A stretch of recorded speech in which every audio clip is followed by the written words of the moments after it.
Hello, everybody. It's Michael Hollands once again for Sound of the Movies.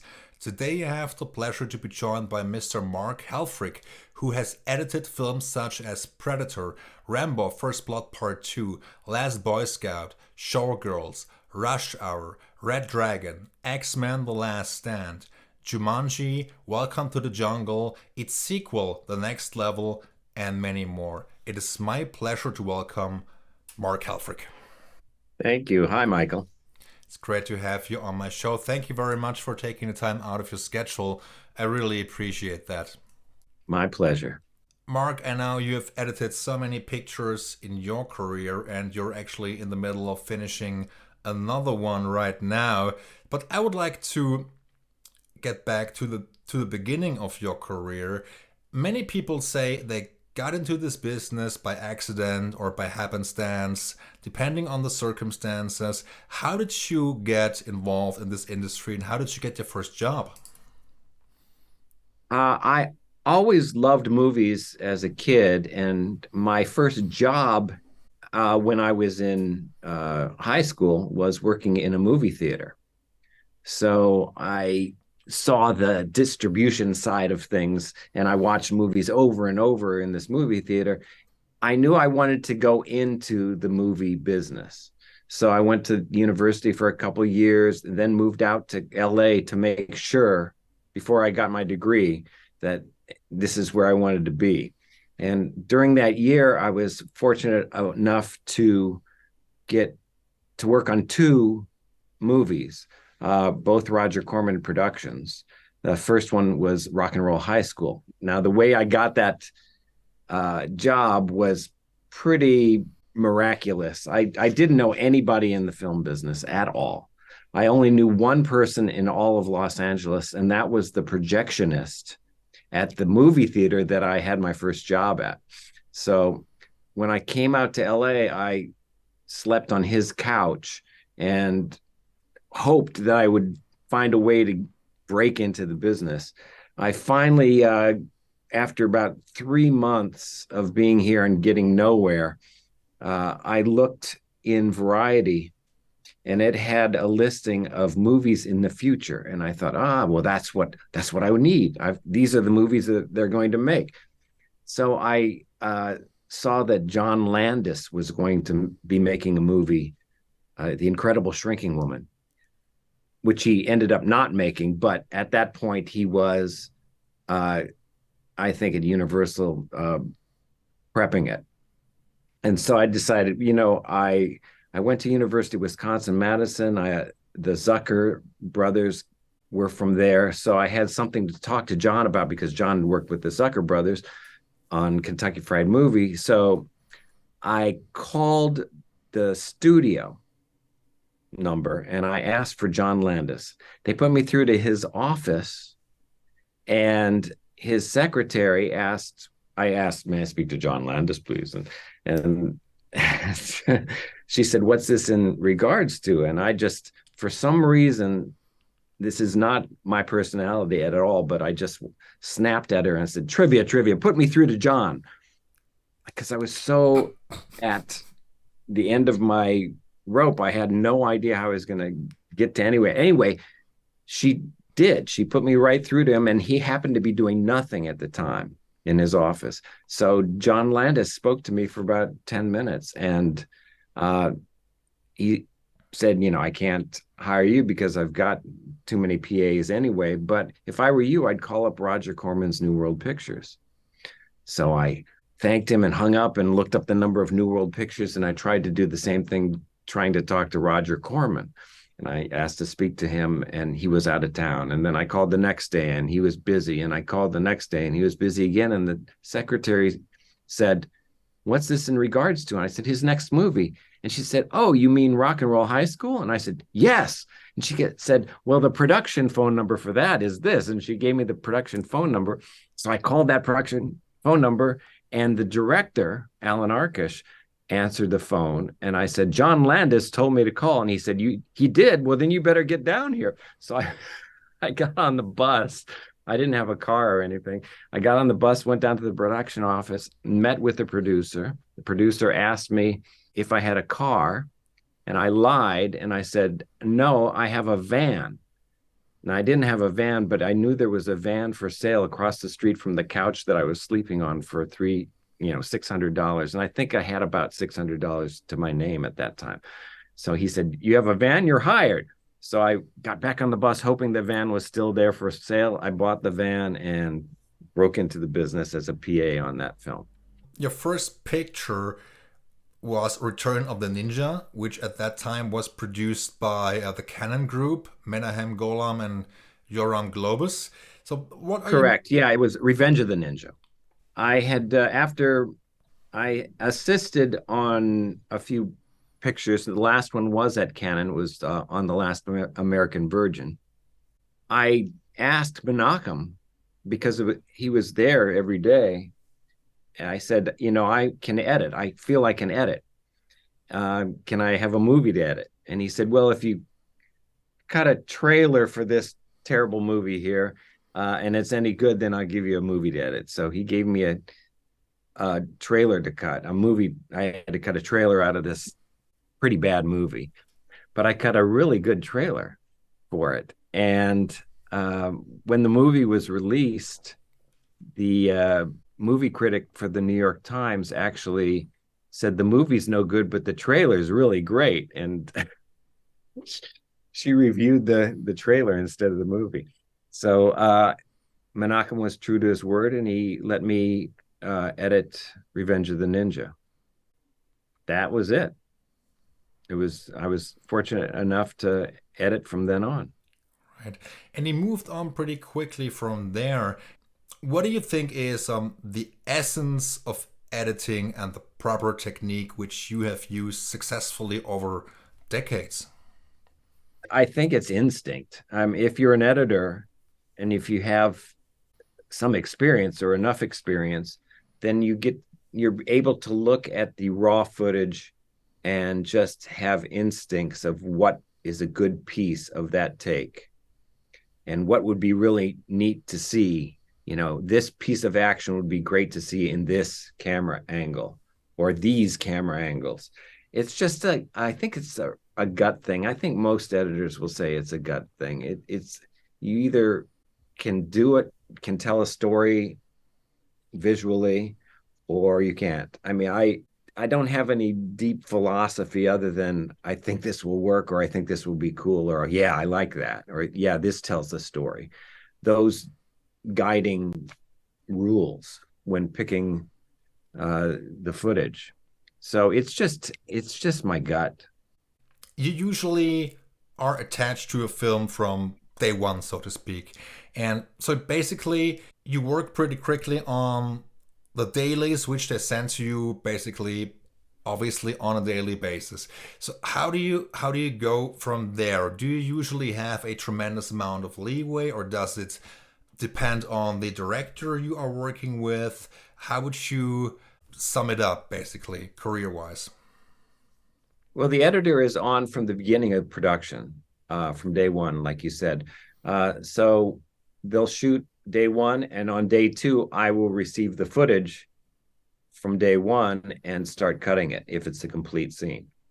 So while they're shooting, I am editing, sometimes on location, which is nice because I can converse with the director or go to the set and show the director things, or have the director come to the editing room in his spare time, which he doesn't have during production.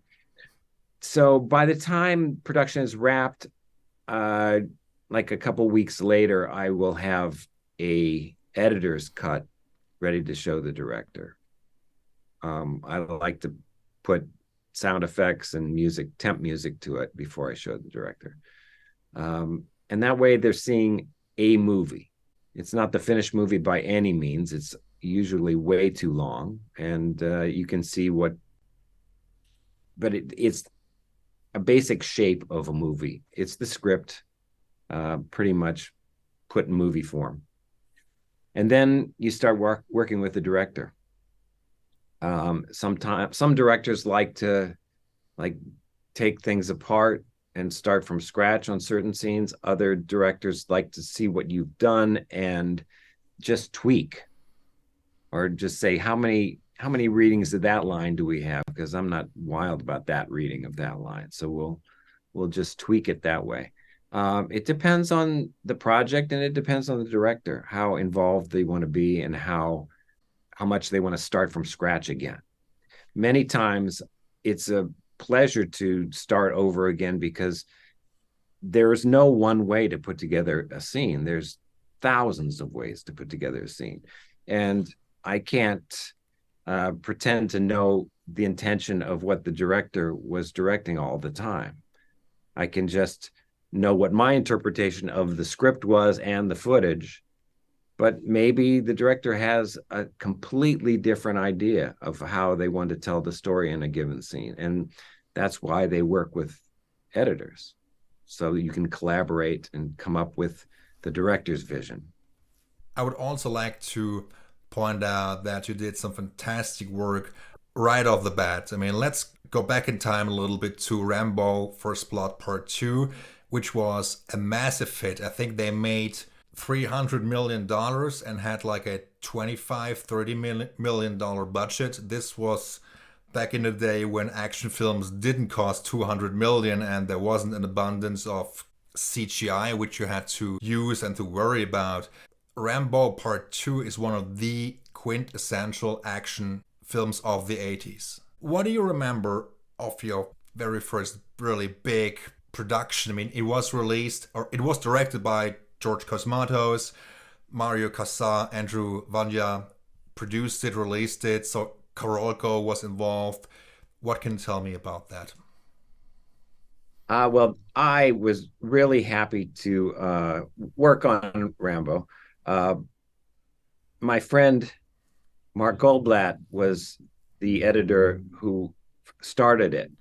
And then with the abundance of footage, they realized that they could use another editor. So Mark asked me if I'd like to join the team. And yes, I was so excited about doing this. I hadn't even seen First Blood when he called me, but I quickly watched First Blood. I don't know how I got my hands on it. Maybe they had a copy of it, and I really liked First Blood. But Rambo First Blood Part 2 was almost nothing like the first one. It was so bombastic. It was, different director and a much more beefed up Sylvester Stallone. I mean, he was cut and he looked amazing. Uh, and the footage was vast. So I remember cutting like the attack on the village, and I just had hours and hours of footage. And this was, back in the day when we cut on film. I would look on, I guess I was using a chem on that movie and a moviola. And I would find the little pieces of each take that I thought would work. I'd string them all up and then put them in an order that I thought would work. And I remembered using all kinds of trickery for that attack. Like I would reuse exploding huts from all the angles that they shot to make it look like instead of just one hut exploding, like three huts exploded at different points of the scene. So I flopped things to make it look different, and printed, blew up some shots, optically blew up some shots to make them look different, sped up some shots. I had just a ball, just making it the most action-packed scene that I could possibly make at that time. So it was just a lot of fun for me, making shit blow up, is what we said. And that's what it was. For that movie was primarily an action movie. We just wanted it to be an awesome action movie. We didn't know that it was going to be the huge hit that it ended up being. We just wanted to make it look cool and have a lot of action in Yeah. it. And it turned out to be really successful. Mission accomplished, so to speak. And Mark, do you remember if Stallone also was involved in the post production process, or did you mainly deal with George Cosmatos back then? Sly came in a few times, yes, because he was involved with the script as well. And he just wanted to make sure that things were going along right. He was concerned that we make him look as good as possible. So he came in and he worked with Mark a few times on some scenes, making sure that he looked good. But as far as the action went, he was very happy with what he saw. Fantastic. And then George was there um, pretty much on a daily basis, just going in and out of the different editing rooms that we had and looking and then, advising, maybe we can make this tighter, maybe we can swap this action, have this happen first. I just remember being in the room, just having a ball putting this stuff together. Do you remember if there were any MPAA problems in terms of violence? Did you have to make some adjustments? Do you recall? I don't recall MPAA involvement on Rambo First Blood Part 2 at all. I could be wrong. I might be forgetting something, but I don't. I have worked on films where we had to resubmit the film numerous times to get an R rating or another rating that we were after, and to get a PG-13 instead of an R, so to speak. But I don't think we had any trouble with Rambo. Maybe we should explain some of the ratings because I'm sure not everybody is familiar with those and how it used to work. Well, here in America, back then the Motion Picture Association of America, the MPAA, now it's called the MPA. Correct. They had four ratings: G for general audiences, PG for parental guidance, R restricted, which means that under 17, it was different ages in different states, but basically under 17, you have to be accompanied by an adult or guardian. And then the X-rated film, which turned out to mean in the minds of most people that's porno, even though Midnight Cowboy was rated X and it won Best Picture. But after that, X came to mean pornography for the most part, which is why later in the late 80s, early 90s, they added a rating NC-17, which was supposed to mean adult fare. You had to be 17 or older to go see it, but it wasn't necessarily X rated. It wasn't porno. It was just adult fare. But that it soon turned into the same thing that X was in the minds of the movie public, which is why even nowadays, if there's a movie rated NC-17, it's usually not a major release. Then I can talk about Showgirls, which was an NC-17 film on purpose, and Paul Verhoeven wanted to put it out as NC-17, wanted to make sure it was NC-17 because he wanted to show that you can have adult fare and have people go see it as well. In terms of Showgirls, I heard that it was actually a stipulation by contract that the film be released in an NC-17 version as opposed to cutting it down for an R. Well, I'm not privy to the contract, but I do know that it was the intent to release NC-17. That was the hype. There was no attempt to submit it to the MPAA for any other rating whatsoever. There was no worry to not put something in the film for fear of getting a rating that we didn't want because we were going for the strongest rating that was available anyway. So, yeah, Paul Verhoeven wanted to make a popular. I don't know if the word mainstream applies, but he wanted to make a real movie that was rated NC-17 for an adult audience. I mean, that was always the intent. And it was also the hype. I mean, that's when I saw that this movie was going to be made he was Paul Verhoeven with Joe Esterhaus writing it, and it was going to be NC-17. It was about Showgirls. It sounded great to me. And I like it's a must see. And then it was another dream come true that I got to work on it because again, my friend Mark Goldblatt was the editor, and they needed a 9.5 minute can show reel cut while during production. So they brought me on to do that, and they liked what I did, so they kept me on as the additional editor on that. So Mark and I co-edited the film, and it was a really wonderful experience working with Paul. One of the most intelligent directors I've ever worked with. I've heard many good things about Paul Verhoeven in terms of his personality, in terms of his approach to filmmaking, and he has always been described as very smart and intelligent, as you just confirmed. How is Paul different from many other A-list filmmakers? Can you think of some characteristics, some attributes which would separate him from many other filmmakers? Well, as far as his directing style, he knows what shot he wants a specific action or piece of dialogue to be in before he shoots it.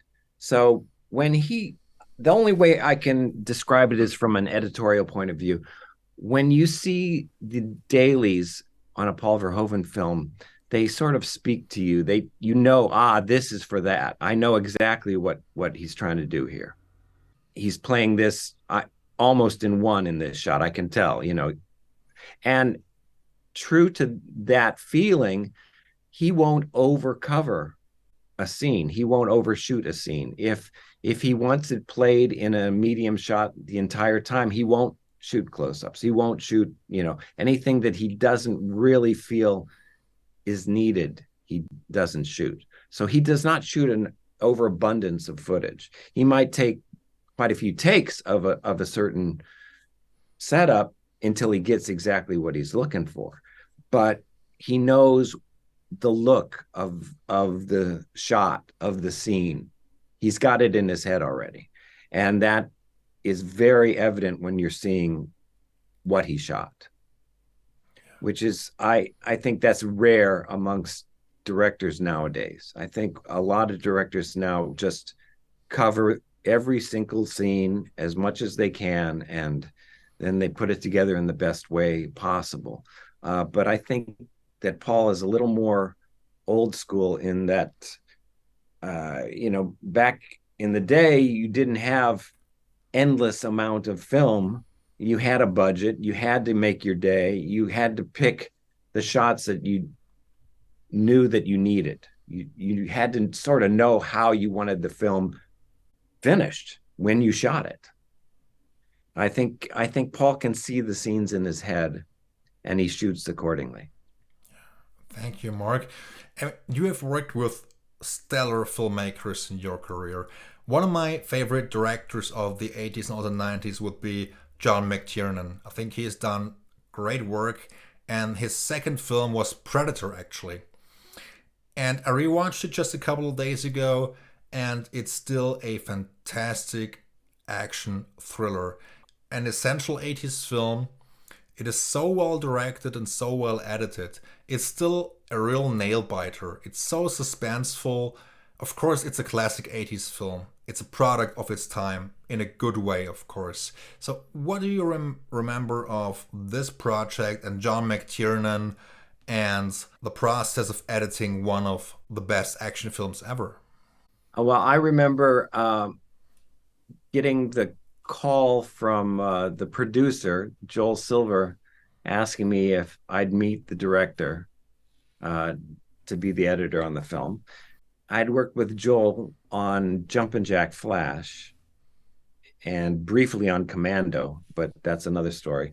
I was asked to co-edit with Mark Goldblatt on that, but I wasn't in the union yet, and it was a union movie, so I only got to work on it for one day. But then I was lucky enough to get into the union and then work on Jumpin' Jack Flash.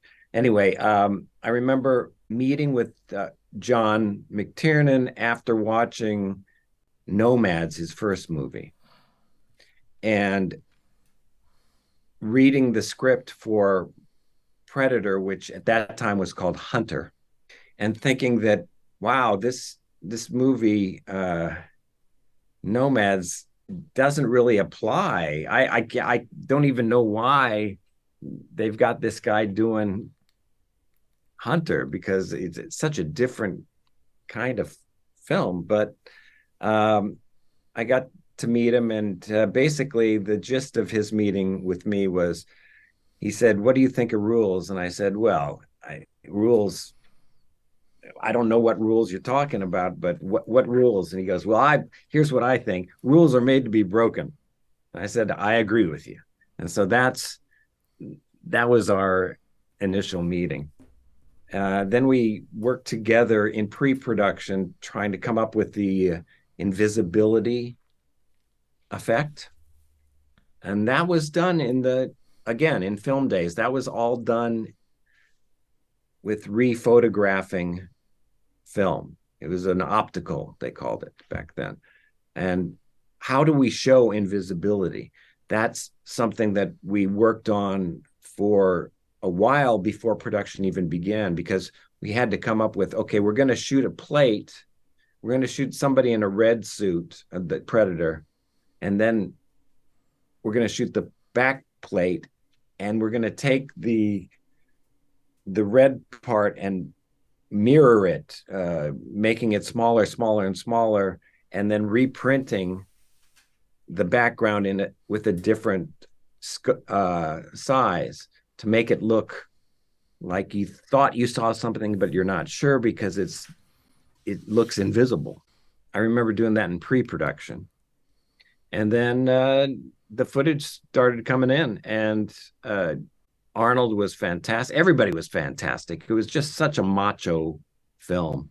I remember John McTiernan asking me to make sure that the handshake was the most overdone macho thing you can achieve.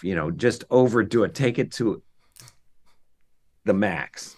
And so I'm really proud of that moment. I know you had worked with Joel Silver also a couple of times, and you also produced Last Boy Scout. So Joel Silver has been one of the most successful producers ever, and Last Boy Scout was directed by Tony Scott, who also had big hits, including Top Gun. Shane Black wrote the script, and if I recall correctly, he was the highest paid screenwriter at the time, because I think Last Boy Scout sold for almost $2 million, which was basically unheard of for a script in 1990 or 91. And correct me if I'm wrong, and you don't have to comment on the specifics on it if you're not comfortable. I heard that Last Boy Scout was kind of a troubled production because so much footage kept coming in, and I also heard that Tony Scott and Joel Silver had some issues, and the whole post-production became a uncomfortable scenario, or it became more uncomfortable than it should have been or needed to have been. Let's put it that way. I think there's definitely some truth in that. Yes. I know that Tony and Joel didn't see eye to eye. I'm not sure what that was based on. I know that I was brought in later in the game. I wasn't on that film from the beginning. Again, like a handful of films that we've been mentioning, I was co-editing with Mark Goldblatt on that. Working with Tony, I thought was terrific.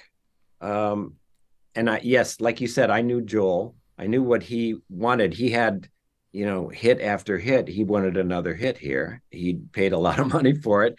And he just wanted to make sure that it was a tight movie. The way that Tony shot a movie was something that I wasn't really that used to in my editing history because he really shot for the look. I mean, he came from commercials and he was very, very happy with the shots that he achieved, the look, the lighting, the framing, the movie, all that stuff. When we worked together, that's what he was going after. I mean, it's easy enough to cut together the dramatic scene, but he wanted to make sure that we were playing that dramatic scene in specific angles, specific shots, sometimes more shots than necessary because they're really cool looking. And that's what I remember working with Tony on most of the time. I mean, putting together the scene was easy. He shot plenty of footage, but then when he came in to work with me, he would say, "I like that other angle on this. Uh, let's try to put that in." You know, that's it was more about the look for Tony than the content, and that's why maybe I'm just surmising. I don't know. Maybe that was what the beef was there. I'm not sure, but I had a fine time working with Tony, and it was just trying to get the film done and tight. I think Tony Scott is one of the best action directors ever. To me, there's no question about that. I know his films tend I to. agree. I agree, and he was such a nice guy. I mean, he was great. And you always get this kind of criticism, if a director comes from the commercial world or music video world, which is where so many careers originated basically. Also, Ridley Scott, he also directed commercials. Other very successful directors, David Fincher, he came from the music video world and so on and so forth. Absolutely, yeah. So we all have to start somewhere, and I don't think you get to wake up one day and find yourself in a production meeting. Oh, here's 200 million, just do my next movie. So we all have to have or establish a track record of some sort. I would like to briefly talk about the film called Striking Distance. Rowdy Harrington had directed it, and if I recall correctly, and feel free to correct me, Mark, the film went through a phase of reshoots because the test screenings didn't go over too well, and this kind of also affected your work on the project. Can you elaborate on that? As I recall, I yes, I edited Striking Distance, but I came on board after the director had been let go. I never even met Rowdy. I was left pretty much alone on that movie to try to reshape it, come up with additional scenes. I was involved in the reshoots. It was one of those films, and I've worked on quite a few where a film doesn't test well, and they feel they need some help. They need a different editor, or they need a different director, or they need a whole different post production crew.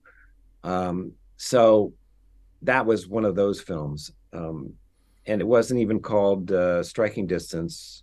It was called, when I came on, it was called Three Rivers. So Sony had a list of titles that they owned, at a literal list of titles. They didn't want to release it as Three Rivers, so they went down the list of available titles that either they copyrighted or they owned it somehow. And somebody came up with Striking Distance. That sounds like a good action movie. Yeah, Striking Distance. I have no idea what Striking Distance has to do with the movie. It doesn't really have anything to do with the movie, but it was a catchy title. As you had to work with so many filmmakers, A-list filmmakers, you got to meet so many different sets of personalities. And of course, at some point, you need to mash your own personality with theirs in order to really be successful, in order to be able to work together. And which director do you think fits your personality and style the most? That's an interesting question because, everybody has their own personality. I have my own personality. Part of the job of being an editor, working with the director, is to get along with the director, but you have to remember that it is the director's movie. The director is the final say in most cases. So I try to get along with whoever I'm working with, depending, and they've all got different personalities. Some have very wild personalities, and others are very quiet and determined. It's part of the editor's job to be the director's voice of honesty. I'm not a yes man. I won't say, "Hey, this looks great," just because you want to get on the good side of the director. I'm already working for the director. Um, I feel if I can't be honest with the director and suggests something could be better when I know it could be better, then I'm not doing my job. So during production, when I look at the dailies, if there's something that I think we could use at like another angle or a different line, I will talk to the director during production and suggest that. And then it's up to the director whether or not they want to do it or not. But that's my job, I feel. I have to be honest. I remember a conversation I had with Brett Ratner the first time I worked with him. That was on Money Talks. We were mixing the film, and I would sometimes disagree with some of the choices he was making and tell him that. And then during a lunch break, we walked outside together and he said, "Everybody else agrees with me. You're the only person who doesn't agree with me. You're the only person who said that I'm not doing this right." And I said, "Brett, that's because I'm the person who is trying to do the best thing for you and the film. I'm the only person who's going to tell you the truth. Everybody else is trying to kiss your ass because they want to work with you again. I'm going to tell you the truth. That's my job.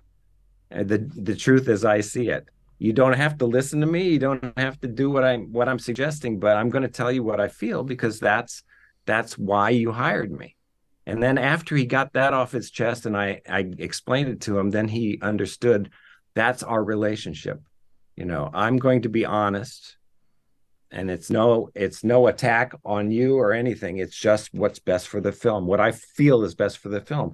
And I'm going to do that. I'm going to be honest with you because most people working on the set of a movie, they're going to be very, very deferential, very polite to the director, as they should be.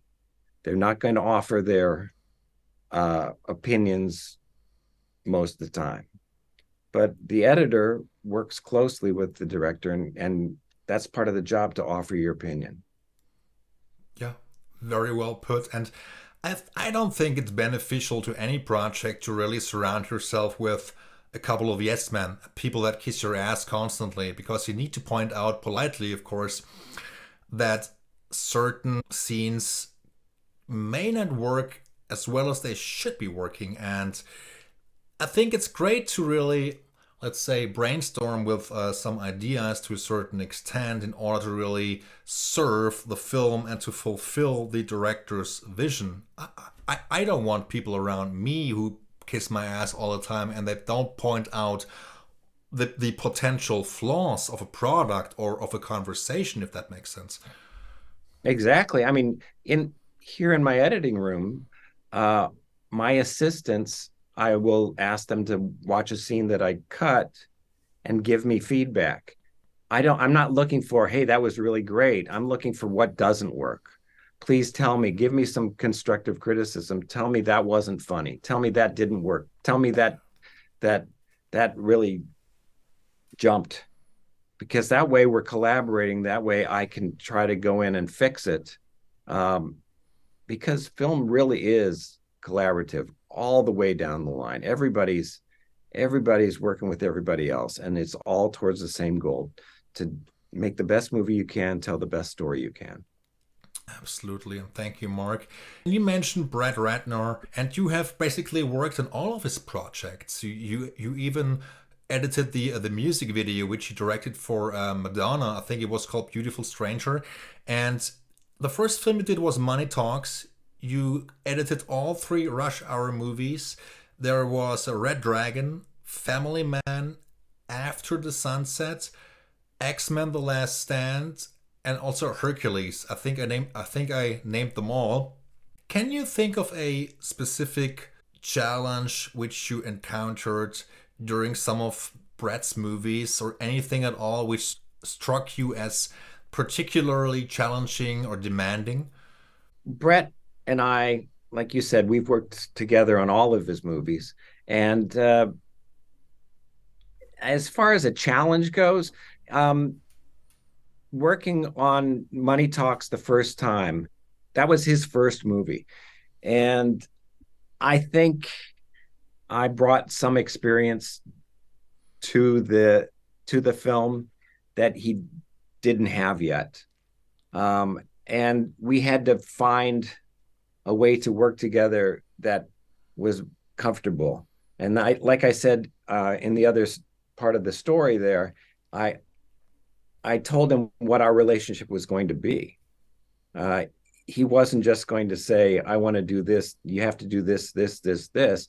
It's a collaboration. And once we got over that hump, we knew what the relationship was between us. And we worked so well together that film after film, I knew exactly what he was going to give me and what he expected out of the footage. And he knew what I was going to give him and what he could expect, as far as the cut and suggestions and stuff like that. And he always let me shoot second unit if I had an idea, or third unit in some cases, if there was already a second unit, because he knew if I was suggesting that we get something, that we ought to get it by that time. And it was the kind of, we have the kind of relationship where we can complete each other's sentences. So I pretty much know what he's aiming for, and he knows he can depend on me. Great, thank you, Mark.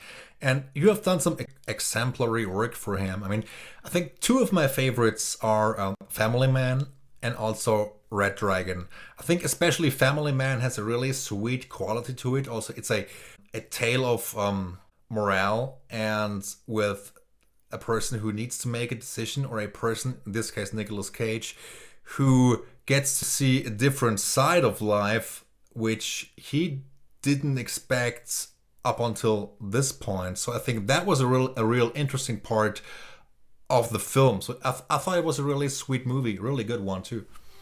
Michael, I'm really happy to hear that, because that's one of the favorite movies that I've edited, Family Man. It's one that not many people know, but it has real heart. And I think that Nicolas Cage is fantastic, as is Téa Leoni.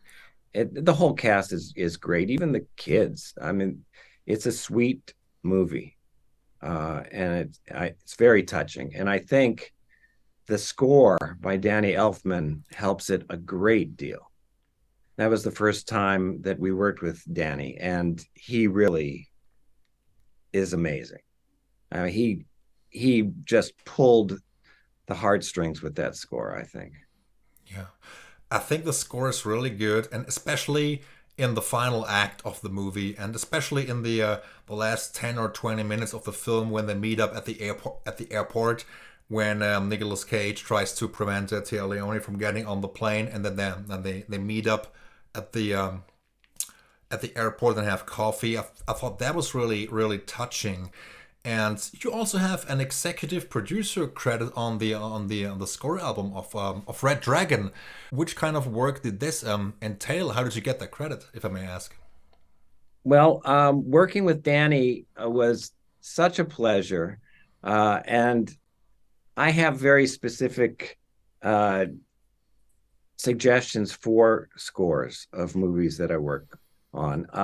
Many times I've put in the temp score, so I know what I'm going for. And collaborating with Danny, I was just there with him a lot.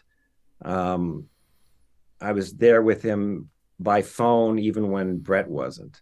and sometimes in person when Brett couldn't be there. So I think that's why on Red Dragon I got that credit because I was just so involved with the score. And the score is such an integral part of any movie, or should be an integral part of any movie. It's so important. And those two films, Family Man and Red Dragon, are two really good scores by Danny Elfman. I mean, he's one of the best out there without a question. You know, he's Absolutely. one of the finest composers the industry has to offer. Danny's wonderful. And as far as personalities go, I mean, he's one of the most fun people. I mean, I really, really appreciate working with him and I really enjoy hanging out with him and hearing his stories. Mark, in terms of editing and in terms of software and in terms of gear, do you recall what year saw the biggest improvement in terms of editing software? Because, you know, in the 80s, you still had to cut film. What can you tell me about the progress in that field and the advances in the field of technology? When the Avid came along, that was the biggest change for us in post-production editing. It, you know, I'm very happy that I had the experience of cutting with film, actually splicing together film. There's something very romantic and very physical about that. It trained me as far as when I was going to make a cut. When you made an edit with film, you were making a commitment, a real commitment, a physical commitment, because you had to cut it and then you had to tape it together and then see that it worked. And that kind of training was invaluable, I think. And I just brought that with me to digital editing. I still figure, okay, I'm going to cut right there to this right there. I don't play so much with the edits as you can nowadays. You can change an edit effortlessly. Before, with film, you had to take the piece of tape off and resplice it and add frames to it and then look at it again to make changes. That's one of the disadvantages of the current digital editing is that people can make so many versions of any given scene that sometimes you end up ruining something by overthinking it. Sometimes your gut is the best way to cut.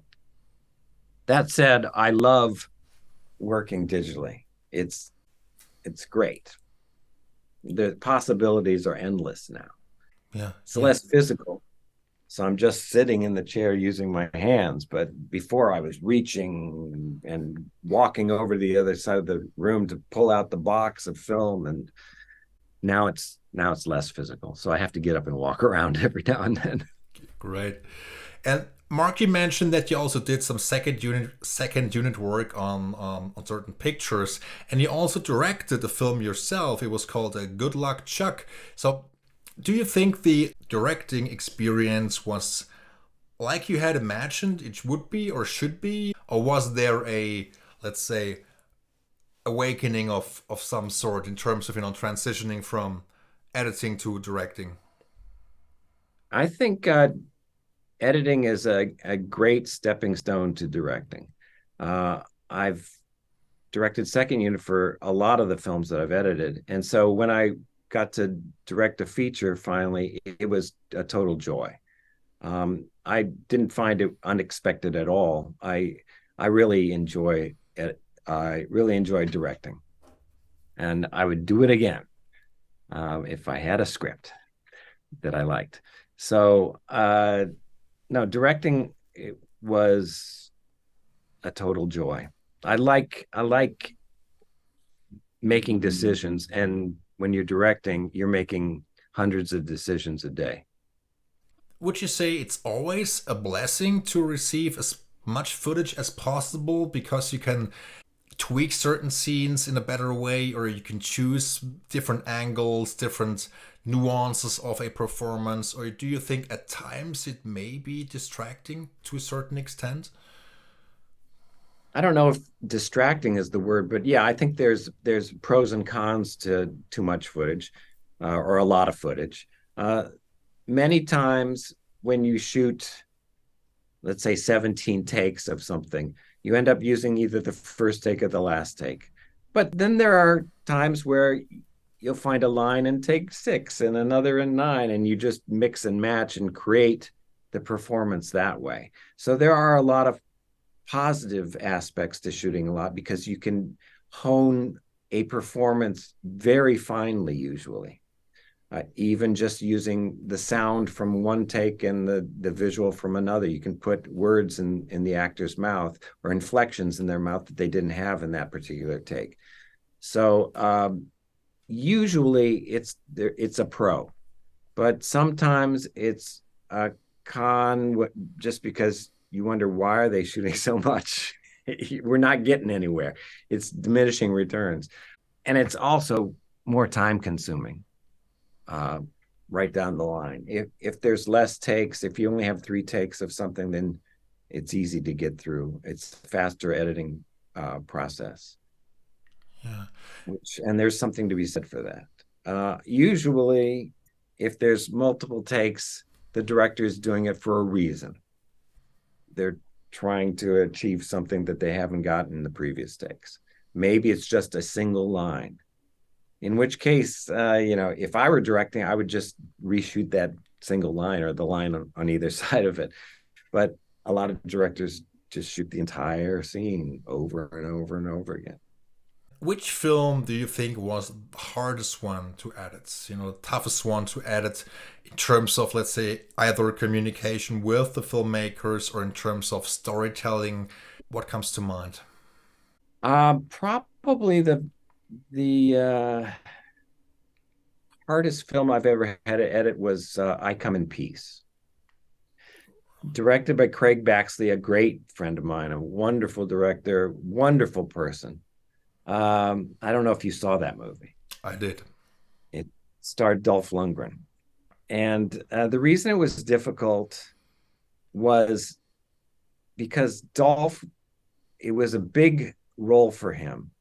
He wasn't a natural. Trying to make his performance smooth or the way that I thought that it ought to be took a lot of effort. In fact, I don't like the way that I edited that movie. That's the one movie that I don't. I if I could go back, I would not cut it that way. I was trying too hard to piece together his performance, and I think that the actual flow of the movie suffered because of that. Okay. So I that's to me that's the one that was the hardest one because I don't think, even though the film's fine and it's a cult movie and people love it, I see some flaws in it. I editorially, I wish it was smoother. I think I cut too often in that movie. Yeah, yeah, It's yeah. too cutty for my taste. I was hoping we would talk about Craig Baxley anyway. Now you mentioned I Come in Peace, or Dark Angel, as it's also known in some countries. And Right. you've worked with him a number of times. I think you also did a Stone Cold with him and Yes. Action Jackson.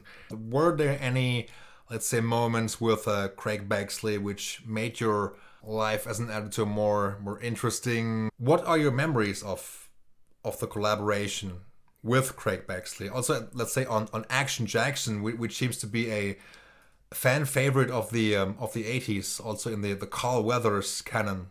Craig Baxley, who I love, uh, and is a terrific director. He directed Second Unit on Predator, and he liked the way that I edited, like the attack on the village. He thought that the editing was just what he wanted for that. So that's why he asked for me to edit Action Jackson when he got it. And we just worked very well together. The great thing about Craig is all those stunts in the movie, they're real. I mean, he was a stuntman, and all of the action bits he just loved to go over the top. More explosions, more bullets, more, Stone Cold is insane as far as things blowing up and deaths and shooting. It's crazy. It was a ball to shoot, by the way, and to edit. In fact, we got that's a movie that we ran into trouble with the ratings on. We kept getting an X rating every time we submitted Stone Cold because of violence. I think we had to submit it 2 or 3 times to get an R rating. We had to tone the stuff down. I think in the end, somebody at Columbia said, they're asking that we take this out, take it out. We'll submit it. We'll get the R rating and then we'll put it back in. They'll never know. So, I mean, that kind of stuff went on that movie. It was a lot of fun. I don't recall Stone Cold being that graphic. I mean, it had its moments for sure, but I think the MPA, or back then the MPAA, used to be more sensitive than they are today. And I'm sure that goes for many rating sports all over the world. But I think also Action Jackson, it did have a fair amount of violence. Did you have some trouble submitting that rating as well? I don't recall if we had to resubmit that. I don't think we did. But yeah, it had, I mean, the action in that, what's so good about a film like that is the action is real. I mean, that's the thing. It's action nowadays in movies. When you go to see a superhero movie, you know that this isn't real. You know that the actor didn't do that, or even the stuntman didn't do that. It can be done digitally. When you see a one car fly out of a high rise and land in the window of another high rise, it's done digitally. It's not visceral. You don't get that thrill of like you used to when you're watching the action movies of the 70s or the 80s. When you saw a James Bond movie back then, you knew that every stunt you saw actually happened. Somebody did that. And there's a thrill that you got when you're in the cinema watching that stuff that I think is pretty much gone now. When you see an amazing stunt in the movies nowadays, it's just like, yeah, it's another make believe amazing stunt. But you don't think, wow, somebody did that. You think subconsciously, at least, you know that somebody did it on a computer. And I think that's a sad loss that we've had with in the digital age as far as action goes. Yeah. And speaking of resubmissions or the MPA, I don't want to dwell on that subject, but I reckon Last Boy Scout needed some trimming here and there. I heard some stories about the graphic nature of that film, that they were kind of on that movie. Uh, you're probably right, and I can't recall. I do know there are a lot of scenes that were shot for that movie that are not in the film. Like I can recall one sex scene that didn't make it into the movie.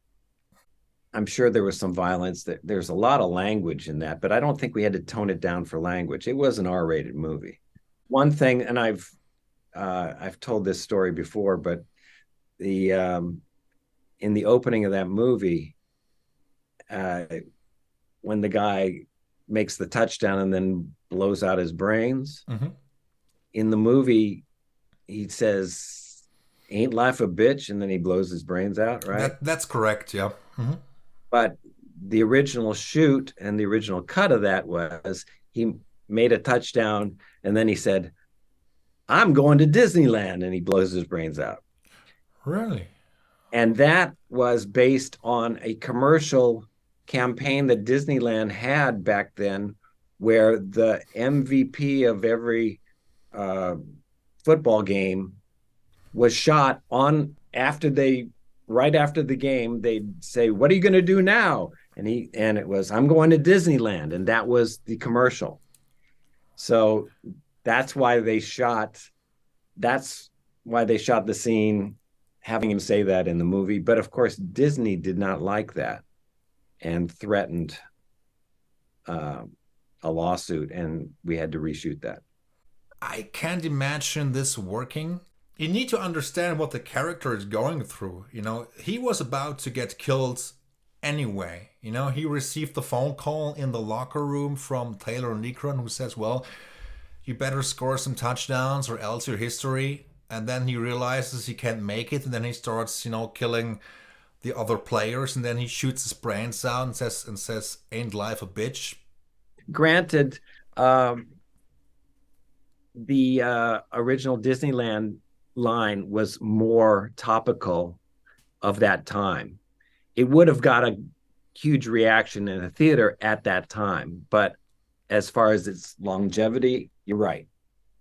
Have you had to work with a director that didn't have a specifically clear vision and you had to kind of do the heavy lifting in terms of the storytelling? Can you disclose that at all? The answer is yes, quite a few times. I mean, that is sometimes why you're hired. I mean, it is the editor's job to make tell the story as best you can given the footage. And sometimes, and this happens with a lot with first time directors, and it happens surprisingly with some experienced directors where they don't really have a clear vision. They're just sort of shooting everything, hoping for the best.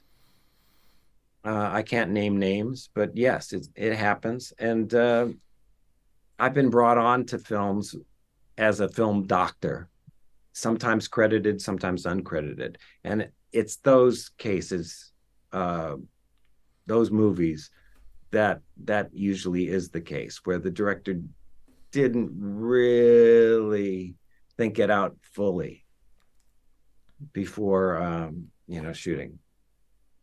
And then you have to make the movie work with what you got, and many times you have to reshoot. You have to rescript and reshoot. That happens on a lot of movies here in Hollywood. There are some really good documentaries which really touch on the subject as to how troublesome and difficult a shoot can actually be without getting into the specifics of saying, well, I didn't like that director, without being insulting. You know what I mean?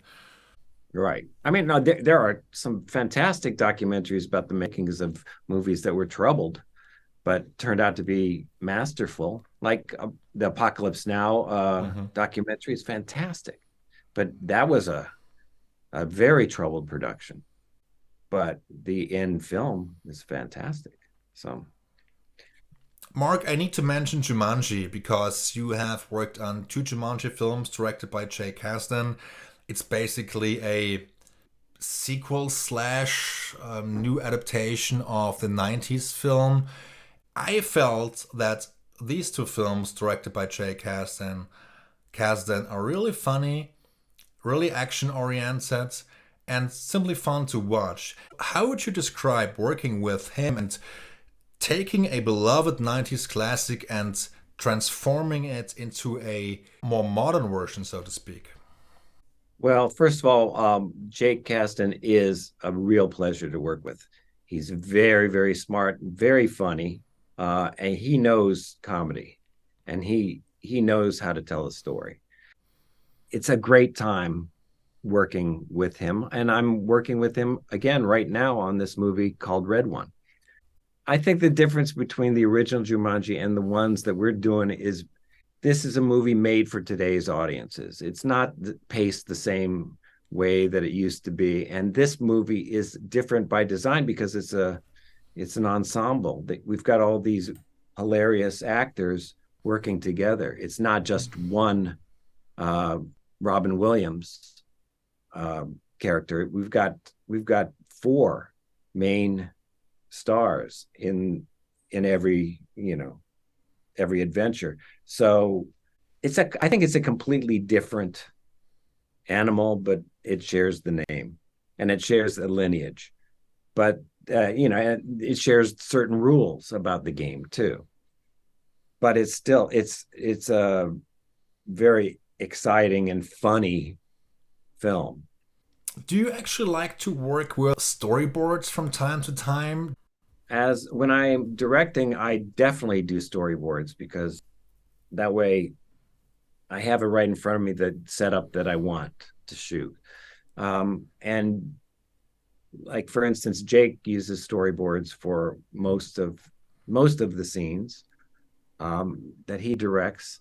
And for the action scenes, we use pre-visualization. So many times I'll come on a project in pre-production and work on editing the previs. So we have the scene cut in such a way that the studio can see this action scene, what it's going to look like, what it's going to be. It's a great money saver because then they know what they're getting with their money, and you don't have to shoot unnecessary stuff. If you stick to shooting what the previs looks like, you know you're going to have that scene. So previs is like a storyboard, only it moves. Of all the big studio films that you've worked on, would you say that in most cases the director actually had final cuts, or do you recall that on many occasions the producer had final cut of the film, or maybe some executive? Because there are always varying stories. Some people say, well, there are very few directors who actually have final cut. Some people say, well, it's always the producer, depending on the film, of course. What's your experience like? My experience, I have worked with directors who have had final cut, and that is just what it says. It's their decision in the end. That doesn't mean that they're not going to listen to suggestions or requests by the studio or by the producers. They do, and they weigh them, and they make their own decision, and it's their decision. And most of the time, directors who don't have it in writing that they have final cut, it's still going to be their final cut. Yes, the studios will give notes, the producers will give notes, but it's up to the director to implement them or not, or to interpret them. Most of the time, it's the director who makes the decision for the final film, even though they may not have legal final cut. It's the director's film. There are studios and there are executives that will insist on a certain thing, and that's fine. Usually it's not a terrible thing, and the director can definitely come to terms with it or agree with it, or do it in such a way where it's not offensive, or but in my experience, the director, it comes down to the director Yeah, yeah. most of the time. The times where they actually make it not the director's film is when they ask the director to step away or remove the director. And then it becomes the studio's film. And sometimes the directors are always contractually able to look at what they're going to release because it has their name on it. They have the choice to keep their name on it or not, too, in cases like that. It's a tricky business, and even experienced directors can suffer from a certain fate. I think Ridley Scott also had major problems on Kingdom of Heaven when the studio said, well, it's out of the question to release your 3 hour plus director's cut, which he ultimately did, but allegedly Fox wanted to trim it down to 2.5 hours approximately, so they could focus more on the action aspects versus the storyline. So I think that happens to even the most experienced directors. Sure. Yeah.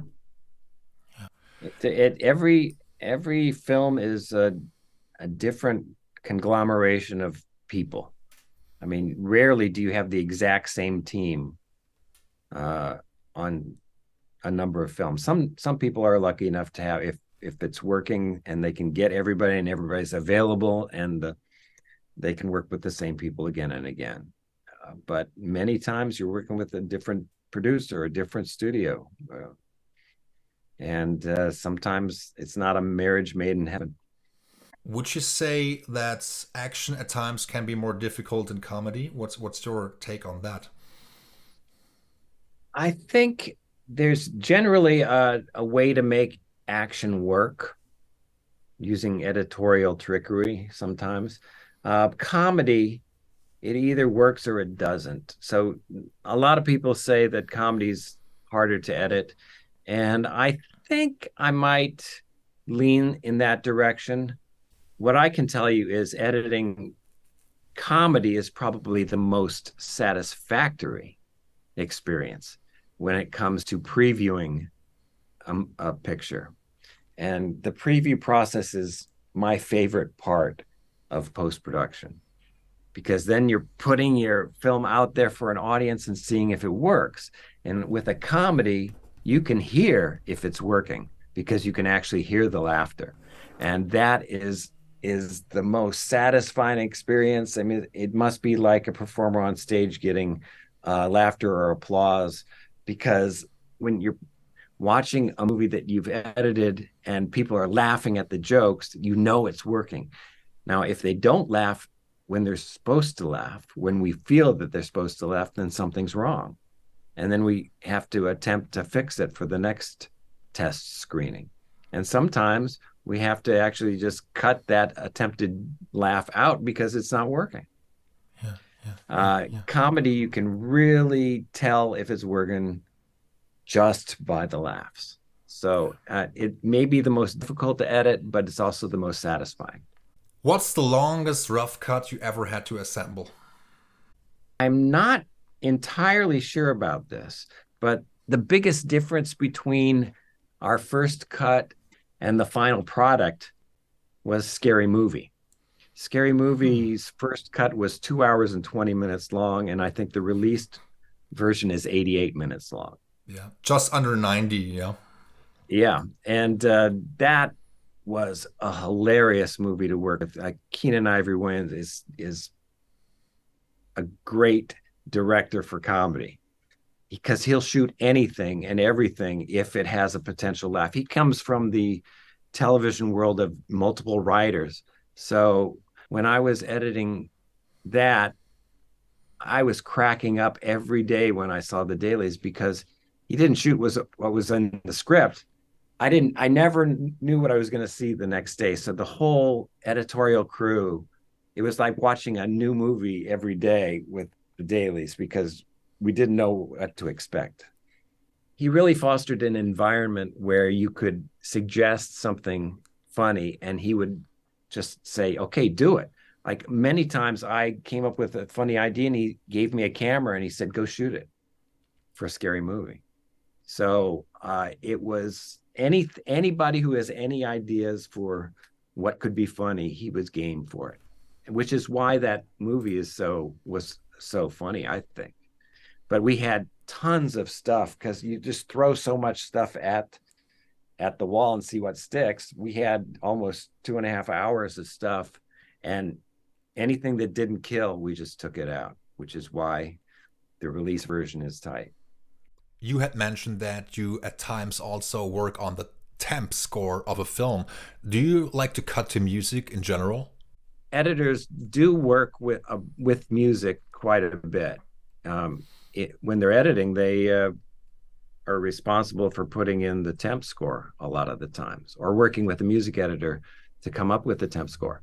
So that's a great joy because it shapes the tone of the way the movie is being taken in the first time.